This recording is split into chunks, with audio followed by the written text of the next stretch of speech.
students, I welcome you all to my channel Knowledge of Accounts, and my today's video is for class 11 students, and today also I am taking the further basic accounting terms. Okay, on that day I discussed the half and which are in your syllabus only, but they are also the terms which are quite frequently or quite oftenly used in your accounts part. Okay, while passing the journal entries and that. So I am taking that also in a shorter manner, but I am explaining them other important terms. Okay. So first term which we take in this is your cost. Cost का मतलब खर्चा. Okay. So whatever expenditure you are doing for purchasing and for you can say carriage. What is carriage now? जब भी आप सामान बाजार से मंगवाते हैं इन अ लार्ज क्वांटिटी, सो वो जो सामान आता है वो किसी लोडर या ट्रक या किसी गाड़ी में लोड होके आता है ना. सो उसके ऊपर जो भी आप किराया देते हैं उसको हम कैरेज बोलते हैं. ठीक है. सो कैरेज, आपके वेजेस एंड द परचेजेस, ये सारे हमारे किस में आ जाते हैं? कॉस्ट में आ जाते हैं. Okay. So the expenditure done for making the goods ready to sell, they will become the cost. ठीक है. इसके बाद आता है हमारा गेन. अब गेन क्या है? Gain is also profit. Profit का ही दूसरा नाम हमारा गेन होता है. अगर हमारी कॉस्ट जो है वो रेवेन्यू से कम है तो हमारे को गेन मिलेगा. लाइक सेलिंग प्राइस, जिसको हम रेवेन्यू बोलते हैं, selling price is more than the cost. तो जो दोनों को माइनस करने के बाद यानी रेवेन्यू में से आप एक्सपेंस या कॉस्ट को लेस करेंगे तो you will get the income और you can say gain. Okay. Expenditure. अब एक्सपेंडिचर हम कैसे कैटेगराइज करते हैं? Expenditure is expenses only. Okay. Expenditure are incurred. अब इनको हमने दो कैटेगरीज में डिवाइड किया. अगर आप अपनी बुक्स में से देखेंगे तो आपको ये दोनों कंसेप्ट मिलेंगे. एक होते हैं आपके रेवेन्यू एक्सपेंडिचर और एक होते हैं कैपिटल एक्सपेंडिचर. अब रेवेन्यू एक्सपेंडिचर क्या होते हैं? Which are done on regular basis और they are of recurring nature. Recurring मतलब बार बार होने वाले. लाइक अगर आप रेंट पे करते हैं बिजनेस की जगह का, तो वो रेंट आपका हर मंथ जाएगा, है ना. और अगर आप वेजेस पे करते हैं, आपके पास दो वर्कर्स हैं, आपको उनको वेजेस भी हर महीने देनी पड़ेंगे. ठीक है. So they are regular and recurring expenses which are there for business. तो उनको हम किस कैटेगरी में रखते हैं? Revenue expenditure. ओके. अब कैपिटल एक्सपेंडिचर कौन से होते हैं? लाइक आपने एक मशीनरी परचेज करी, आपने फर्नीचर परचेज करा, they are done once in a while, यानी एक बार खरीदा और कई सालों तक आप उस सामान को यूज कर रहे हैं. तो एसेट के जो एक्सपेंडिचर होते हैं वो आपके क्या होते हैं? Capital expenditure. Okay. So hope ये आपको क्लियर हो गया होगा एक्सपेंडिचर का पार्ट. अब आता है हमारा next part, that is discount. अब डिस्काउंट वर्ड आप सब लोगों ने बहुत सुना ही होगा, डिस्काउंट, सेल और दैट इज. तो discount is the exemption, reduction, है ना. किसी भी तरह से प्राइस में रिडक्शन करना वो हमारा डिस्काउंट होता है. ठीक है. अब discount can be trade discount also and cash discount also. ये मैंने ऑलरेडी आप लोगों को जर्नल के टाइम पे वीडियोस में बताया है, इनकी जर्नल एंट्रीज भी बताई है, बट यहाँ पर मैं शॉर्ट तरीके से आपको फिर से बता देती हूँ. Trade discount is that amount which is given at the time of sale of goods. यानी जब एक सेलर को अपनी गुड्स सेल करनी होती है और लार्ज क्वांटिटी में सेल करनी होती है, तो वो जो डिस्काउंट देता है उसको हम ट्रेड डिस्काउंट बोलते हैं. ठीक है. और जब उसने सेल कर दी, यानी सेल करने के बाद अब वो जब उसको पेमेंट रिसीव करनी है तो वो एक एक्स्ट्रा डिस्काउंट देता है for receiving the payment on time. Okay. So discount आपका एक हो गया ट्रेड डिस्काउंट जो सेल के टाइम पे दिया जाता है, और कैश डिस्काउंट जब एक्चुअल में वो डेटर जो है हमें पेमेंट करता है तो हम उसको थोड़ा और डिस्काउंट दे देते हैं, वो हमारा कैश डिस्काउंट होता है. ठीक है. और कैश डिस्काउंट बुक्स में रिकॉर्ड होता है, ट्रेड डिस्काउंट बुक्स में रिकॉर्ड नहीं होता, ये सिर्फ इनवॉइस में से ही डिडक्ट हो जाता है. ठीक है. इसके बाद हमारा नेक्स्ट पार्ट आता है, that is rebate. Rebate is also kind of exemption. ये भी एक तरह की छूट होती है, लेकिन ये आपकी सेल या पेमेंट के लिए नहीं होती है, ये अदर रीजंस के लिए. लाइक अगर किसी ने हमें लो क्वालिटी के गुड्स प्रोवाइड कर दिए तो हम उसको बोलेंगे कि quality of the goods is not good, not better, so you should give us some more discount. तो वो डिस्काउंट या छूट देगा उसको हम रिबेट बोलेंगे. ठीक है.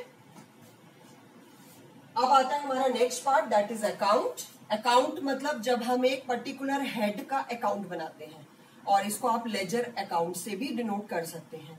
लाइक हम जितनी भी डीलिंग्स कैश में कर रहे हैं तो हम एक पर्टिकुलर कैश अकाउंट बनाते हैं।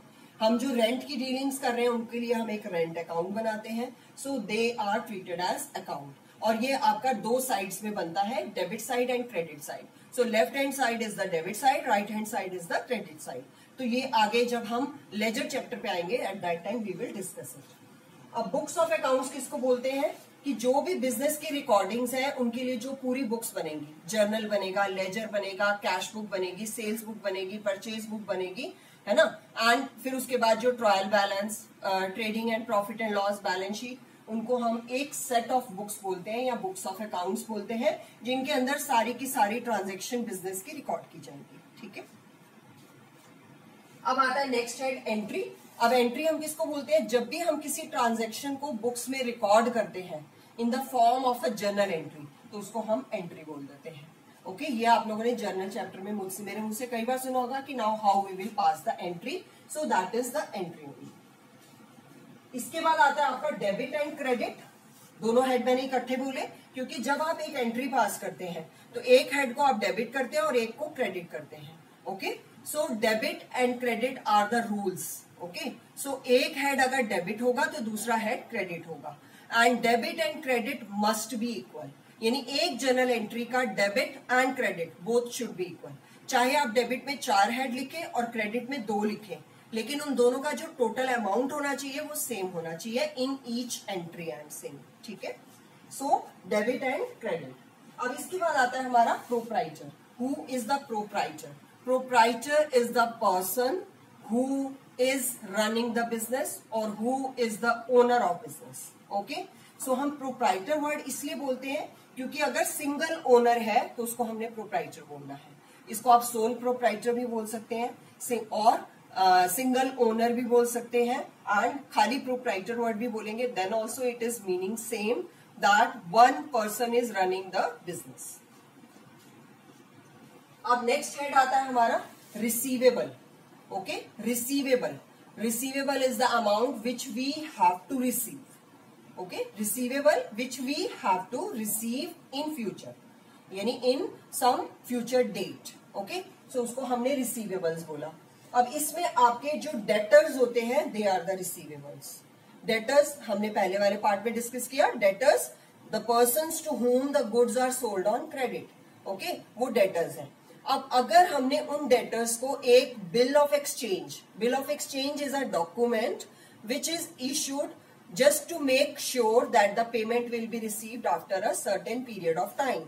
यानी बिल ऑफ एक्सचेंज एक ऐसा डॉक्यूमेंट होता है जो कि सेलर बनाता है और बायर को देता है, और बायर उस पर साइन करता है कि आफ्टर 2 months और after 3 months he will make the payment for that particular goods. Okay, so वो जो बिल्स अगर हमने उससे साइन करवा लिया परचेजर से, तो वो हमारे बिल्स रिसीवेबल बन जाएंगे। ठीक है, यानी debtors can be bills receivable also and only debtors also.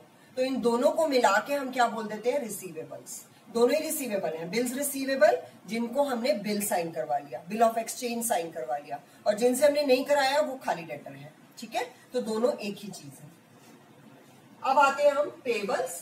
इसी तरह से हमने क्रेडिटर्स की बात की थी। Creditors are the person to whom from whom the goods are purchase on credit, जिनसे हमने गुड्स क्रेडिट पे परचेज करी, वो क्रेडिटर्स है।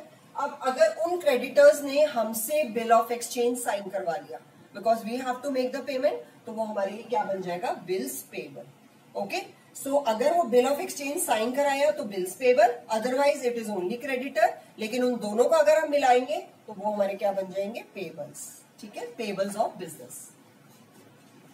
इसके बाद आता है हमारा depreciation. Okay, so depreciation is the wear and tear value of asset. अभी हमने पिछले वाले वीडियो में एसेट की बात की थी। एसेट फिक्स्ड एसेट, जो भी आपके फर्नीचर है या मशीनरी है, आपने सबको मालूम होगा कि जब हम उनको बार बार यूज करते हैं एवरीडे तो उनकी जो वैल्यू है धीरे धीरे कम होती है। लाइक आपने अगर एक बाइक खरीदी और बाइक को आप रेगुलरली चला रहे हैं तो 1 साल बाद अगर आप उसको सेल करने जाएंगे तो उसकी वैल्यू क्या हो जाएगी, कम हो जाएगी, क्योंकि उसके कुछ पार्ट्स जो है वो घिस चुके हैं या कुछ उसमें ब्रेकरेज हो सकती है। सो वो जो वियर एंड टियर पार्ट है उसको हम क्या बोलते हैं अकाउंट्स की भाषा में, depreciation. Okay, so depreciation is charge on fixed asset. Fixed asset, जितने भी फिक्स्ड एसेट जो लॉन्ग टर्म के लिए होते हैं उन्हीं के ऊपर इसको हम चार्ज करते हैं। Okay, it is an expense for business, ये बिजनेस का एक खर्चा है but it is a non cash expense. लेकिन ये आपको किसी को देना नहीं होता, ये सिर्फ एसेट में से इसकी वैल्यू धीरे धीरे कम होती जाती है। ठीक है, अब आते हैं हम कॉस्ट ऑफ गुड्स सोल्ड। वो गुड्स की कॉस्ट जो हमने सेल करनी है, यानी जो हमारी गुड्स हमारे सेल के लिए बिल्कुल रेडी हैं, उनके ऊपर जो भी खर्चा आया है उसको हम बोलते हैं cost of goods sold. Okay, और सेल्स में से अगर हम cost of goods sold less करेंगे तो हमारे पास ग्रॉस प्रॉफिट आ जाएगा। ठीक है, so that means sales minus cost of goods sold will be equal to profit, gross profit. Okay, so cost of goods sold. फिर आते हैं हमारे next part, that is bad debt. अब वो जो डेटर्स जिनसे हमने पैसा रिसीव करना है, अगर उनमें से कोई डेटर मनी देने से मना कर देता है और he is unable to make the payment, तो वो हमारे क्या बन जाते हैं, bad debt, and it is a loss for the business. Clear हो गया? जो भी डेटर्स आपके बैड हो गए, that means they are unable to make the payment, so that will be treated as bad debt. Clear हो गया? अब आता है हमारा इंसॉल्वेंट। अब इंसॉल्वेंट हम किसको बोलते हैं, the person who is unable to make the payment, उसको हम इंसॉल्वेंट बोलते हैं। जिसको आप अगर कॉमन भाषा में आपने कभी सुना हो, दिवालिया। ओके, सो यानी जिस पर्सन ने डिक्लेयर कर दिया he is unable to make the payment of his debts और ऑफ हिज लोन्स, सो उसको हम इंसॉल्वेंट डिक्लेयर करते हैं। Okay, and generally it is declared by court. Okay, then comes the solvent. Solvent is the person who is able to make the payment, ये उससे opposite है। Solvent जो दे सकता है, इंसॉल्वेंट जो नहीं दे सकता। क्लियर हो गया? अब आता है हमारा बुक वैल्यू। अब बुक वैल्यू हम किसको कंसीडर करते हैं, जो भी वैल्यू एसेट्स की या किसी भी चीज की बुक्स के अंदर है उसको हम बुक वैल्यू बोलते हैं। लाइक अगर हमने एक मशीनरी खरीदी 4 साल पहले, धीरे धीरे करके उसमें डेप्रिसिएशन कम होती चली गई, तो आज की डेट में डेप्रिसिएशन कम करने के बाद जो उसकी वैल्यू है वो उसको हम क्या बोलेंगे, the current book value of the asset. ठीक है, फिर आता है हमारा इन्वेस्टमेंट, यानी जो भी इन्वेस्टमेंट बिजनेस ने की है बाहर किसी भी कंपनी में, शेयर्स में या डिवेंचर्स में, या आपके किसी को लोन दे रखा है लाइक दिस, तो वो आपकी इन्वेस्टमेंट आती है। तो investments are written in assets only, they are a kind of asset. Okay, फिर आती है हमारी balance sheet. Balance sheet is a statement in which assets and liabilities of the business are shown, यानी इसमें हम दोनों में क्या दिखाते हैं, बैलेंस शीट के अंदर एसेट्स भी दिखाते हैं और लायबिलिटीज भी दिखाते हैं। लेफ्ट हैंड साइड पे आप लायबिलिटीज दिखाते हैं, राइट हैंड साइड पे आप सारी एसेट्स दिखाते हैं, and automatically the total of balance sheet must be equal. Okay, so the balance sheet का जो टोटल है एसेट्स एंड लायबिलिटीज का टोटल, वो इक्वल होना चाहिए in every balance sheet. Okay, and this is the aspect of dual और double entry system. ठीक है, next is the entity. Entity मतलब पहचान, recognition. Okay, business is a separate identity and owner is a separate person. Okay, so हम दोनों को mix up नहीं कर सकते। तो जो भी एक्सपेंसेस बिजनेस के हैं वो बिजनेस की बुक्स में रिकॉर्ड होंगे, और जो ओनर की मनी या विड्रॉ करेगा या वो लगाएगा वो उसकी कैपिटल या ड्रॉइंग्स की तरह कंसीडर की जाएगी। And entity, they both are having different entity. Okay, so business is a separate unit in the books of accounts. ठीक है, सो होप मैंने आपको सारे टर्म्स बहुत अच्छे से क्लियर कर दिए हैं, और इस वीडियो से आपको बहुत हेल्प मिलेगी while making the accounts, while doing the accounts work and passing the journal entries etc. So next video will be related to your generally accepted accounting principles. जो भी हमारे principles हैं जिनके basis पे हम accounting करते हैं, that I will discuss in my next video. So hope students you must have learned so many things from this video, and if it really helps you, so like the video and share it with your friends. So see you in my next video. Till then students, bye bye.